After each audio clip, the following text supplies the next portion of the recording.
Big boss Malayalam season 7 റിവ്യൂയിലേക്ക് സ്വാഗതം. Jaya's life style channel ആദ്യമായി കാണുന്നവർ സബ്സ്ക്രൈബ് ചെയ്യുക, മറക്കാതെ സപ്പോർട്ട് ചെയ്യുക.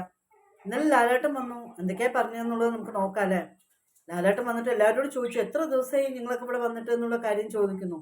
ഓരോരുത്തരും ഓരോരോ മാതിരിയാണ്, പെട്ടെന്ന് ആർക്കും കിട്ടുന്നില്ല. പിന്നെ അവിടെ എഴുതി വെച്ചിട്ടുണ്ടായിരുന്നല്ലോ, ബാലൻസ് 9 ഡേയ്സ് എന്നുള്ള രീതിക്ക് എഴുതി വെച്ചുകൊണ്ട് അവർ കണക്കാക്കിയിട്ട് 93 ദിവസം എന്നുള്ള രീതിക്ക് പറയുന്നുണ്ടായിരുന്നു. നെവിനൊക്കെ മാറ്റി മാറ്റി പറയുന്നുണ്ടായിരുന്നു കേട്ടോ. അപ്പൊ ലാലേട്ടൻ ഓരോരുത്തർക്ക് ചോദിച്ചു കൂട്ടാ അത്. പിന്നെ ലാലേട്ടൻ എന്താണ് സ്റ്റോർ റൂമിൽ ലവിന്റെ പില്ലോ വെച്ചിട്ട് എടുത്തിട്ട് വരാൻ പറഞ്ഞു. ഓരോരുത്തരുടെയും ഫേസ് ആ പില്ലോയിൽ ഉണ്ടാവും. ലവ് എന്ന് എഴുതിയിട്ട് റെഡ് കളറിൽ കാണാൻ ഭംഗിയുണ്ട് കേട്ടോ. അപ്പൊ ആ പില്ലോ വന്നിട്ട് ഏറ്റവും കൂടുതൽ ആർക്കാണ് ഇഷ്ടം അവർക്ക് വന്നിട്ട് ആ പില്ലോ കൊടുക്കണം.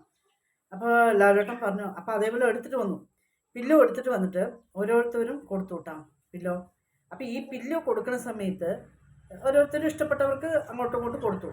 അപ്പൊ അനുമോൾ വിചാരിച്ചു, അനുമോളിനെ എല്ലാവരും എപ്പോഴും കുറ്റപ്പെടുത്തലല്ലേ, അപ്പൊ അനുമോൾക്കൊന്നും അധികം കിട്ടില്ല എന്നുള്ള രീതിയിലാണ് അതൊന്നും വിചാരിച്ചിരിക്കുന്നത്. അപ്പൊ അനുമോൾക്കാണ് ഫസ്റ്റ് വന്നപ്പോൾ അനുമോൾ പറഞ്ഞു, എനിക്ക് ആദിലിനെ നൂറിനെ ഭയങ്കര ഇഷ്ടമാണ്.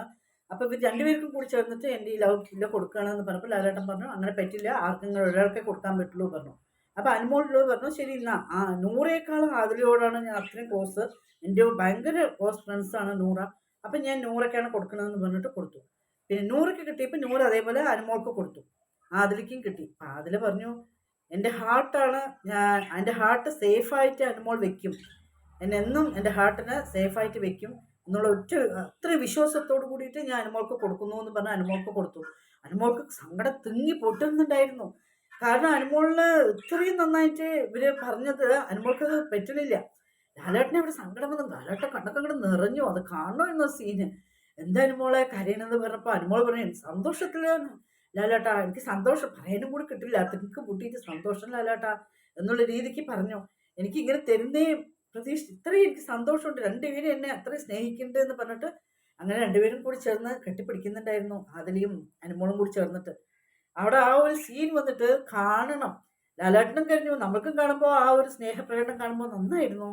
അതുകൊണ്ട് എല്ലാവരും കൂടിയിട്ട് എന്താ പറയാ, ആ സീന് നന്നായിരുന്നു. ഒരാഴ്ചയിലുള്ളൂ, പിന്നെ എല്ലാവർക്കും ഇതിപ്പോ ഒരു ഭയങ്കര വിഷമത്തിലാണ്. ഒരാഴ്ച പറയുമ്പോഴേക്കും വിഷമം കൂടിയില്ലേ അങ്ങനെ. പിന്നെ വന്നിട്ട് നെവിനുള്ളൊരു ടാസ്ക് ഉണ്ടല്ലോ അവിടെ. അപ്പൊ ലാലേട്ടൻ പറഞ്ഞു, നെവിൻ നിന്റെ ടാസ്ക് അപ്പൊ കളിക്കാല്ലേ എന്നുള്ളതിൽ ചോദിച്ചു. ഓ ശരി ലാലേട്ടൻ എന്ന് പറഞ്ഞു. നെവിൻ പിന്നെ ഭയങ്കര കൂളായിട്ട് നിൽക്കുമല്ലോ. നെവിൻ അവിടുത്തെ പില്ലോന്റെ കവറൊക്കെ എടുത്തിട്ട് പൈസ ഇടണമല്ലോ, അതൊക്കെ എടുത്തിട്ട് ആള് ജമ്മം നിൽക്കണ്ടായിരുന്നു.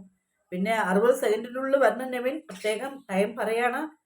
പിന്നെ അങ്ങനെ അഥവാ എടുത്താലും ടൈം കഴിഞ്ഞാൽ ഉള്ളിൽ വരാൻ പറ്റില്ല, സമയത്തിനുള്ളിൽ വരണമെന്ന് നന്നായി പറഞ്ഞു. നെവിൻ ഓക്കെ ഞാൻ എന്താ റെഡിയാണ് എന്ന് പറഞ്ഞ് നെവിൻ കാറിൽ പോയി സാധനങ്ങളൊക്കെ എന്താ പോയി പൈസ എടുത്തിട്ടു. സോറി കേട്ടോ, കോൺസെൻട്രേഷൻ മാറുമ്പോഴേക്കും എല്ലാം തെറ്റി വരുന്നു. പോയി പൈസ എടുത്തിട്ട് വന്നു. നെവിൻ എടുത്തതേ 1 ലക്ഷം ഉണ്ട്, 50,000 എടുത്തിട്ട് വന്നു. അപ്പൊ ലാലേട്ടൻ ചോദിച്ചു, നെവിൻ ഇനി അതിൽ പൈസ ഉണ്ടല്ലോ, നീ ഇനി നോക്കി കിട്ടുമല്ലോ എന്നുള്ള രീതിക്ക് പറഞ്ഞു. ലാലേട്ടൻ എനിക്ക് ഈ 50,000 കിട്ടിയിട്ട് ഭയങ്കര സന്തോഷമുണ്ട്, 50,000 എനിക്ക് കിട്ടിയല്ലോ, നെവിന് പ്രതീക്ഷിച്ചിട്ടില്ല എത്ര ഈ പൈസ കിട്ടുന്നുള്ളത്, എനിക്ക് ഈ പൈസ കിട്ടിയതിൽ ഭയങ്കര സന്തോഷമുണ്ട് ലാലേട്ട എന്നുള്ളതിൽ നെവിൻ അവിടെ പറയുന്നു. അപ്പൊ എന്ത് ചെയ്ത്, അപ്പൊ ശരി എന്നാ നീ വന്നിട്ട് ഇവരോടൊക്കെ ചോദിക്കും, അവരൊക്കെ നിനക്ക് തരുമോ എന്നുള്ളത് ഒരു ടെസ്റ്റിങ് അവിടെ ഉണ്ടായിരുന്നു കേട്ടോ. അപ്പൊ ചോദിച്ചപ്പോൾ അനീഷ് പറഞ്ഞു, എനിക്ക് 16,000 കിട്ടിയിട്ടുണ്ട്, ഒരു 6,000 രൂപ ഞാൻ നമുക്ക് തരാം എന്നുള്ളതിൽ പറഞ്ഞു. ഷാനവാസ് ഒരു 4,000 രൂപ തരാമെന്ന് പറഞ്ഞു. 100 50,000 തരാമെന്ന് പറഞ്ഞു. എന്താണ് നൂറ.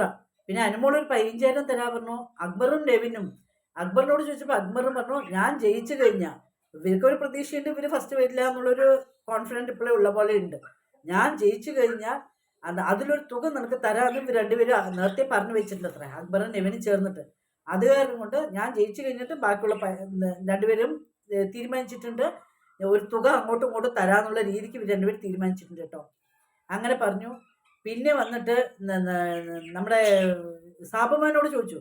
അപ്പൊ സാബുമാൻ പറഞ്ഞു, ഞാനേ ഒന്നുമില്ലാണ്ട് പിച്ചക്കാരൻ, നീ എന്നോട് ചോദിക്കണ, നീ താ എന്നുള്ള രീതിക്ക് സാബുമാൻ പറഞ്ഞു. അത് നന്നായിരുന്നു അവിടെ കാണാൻ.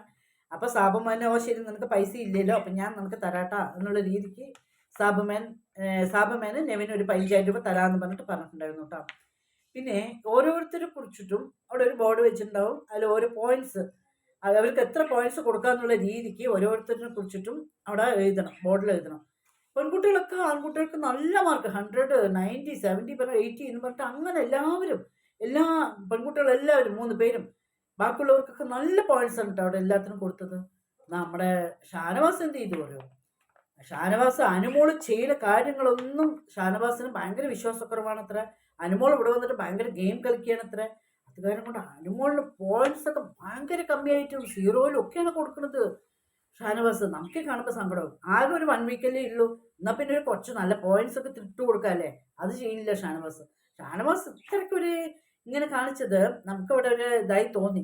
അനുമോൾക്ക് ഭാവം മുഖയില്ല കേട്ടോ. ഭയങ്കര സങ്കടപ്പെട്ടിട്ട് വിഷമിച്ചിട്ട് ഒരുമാതിരി അങ്ങനെ നിൽക്കുന്നുണ്ടായിരുന്നു. കാരണം ഒരുപാട് പോയിന്റ്സ് കമ്മിയാകുമ്പോൾ ആർക്കാണെങ്കിലും വിഷമം ഉണ്ടാവില്ലേ പറയും. അങ്ങനെ ഉണ്ടായിരുന്നു കേട്ടോ.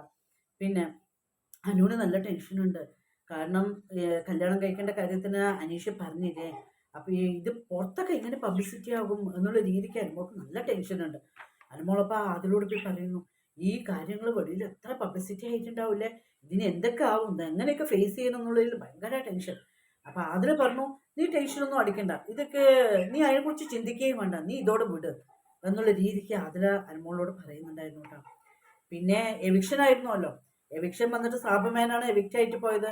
അപ്പോൾ സാബുമേൻ വൈൽഡ് കാർഡിൽ വന്നിട്ട് ഇത്രത്തോളം നിൽക്കുന്നത് വലിയ കാര്യമല്ലോ. ഒന്നും കളിക്കാണ്ടും ഒന്നും ചെയ്യാണ്ടും ഇരിക്കുന്നത്. ലാസ്റ്റിലാണ് സാബുമേൻ ഇപ്പോഴാണ് മെല്ലെ കളിൻ്റെ ഒരു ഇത് തുടങ്ങുമ്പോഴേക്കും ആണ് ഔട്ടായത്. പിന്നെ ലാലേട്ടൻ നന്നായിട്ട് അനുഗ്രഹമൊക്കെ കൊടുക്കുന്നുണ്ടായിരുന്നു സാബുമേന്. പിന്നെ സാബുമേൻ എവിക്റ്റ് ആയി. ഇനി 1 വീക്ക് ഉണ്ട്. ഇനി എന്തൊക്കെ ആവും എങ്ങനെയൊക്കെ ആണ് എന്നുള്ളത് നമുക്ക് നോക്കാം. ഇപ്പോൾ 100 ദിവസം ആവാറായില്ലോ. എല്ലാവരും മറക്കാതെ ജയാസ് ലൈഫ് സ്റ്റൈൽ ചാനൽ കാണുക, സപ്പോർട്ട് ചെയ്യുക, ലൈക്കും കമൻ്റൊക്കെ ചെയ്യുക. വീണ്ടും നാളെ കാണാം. ബൈ.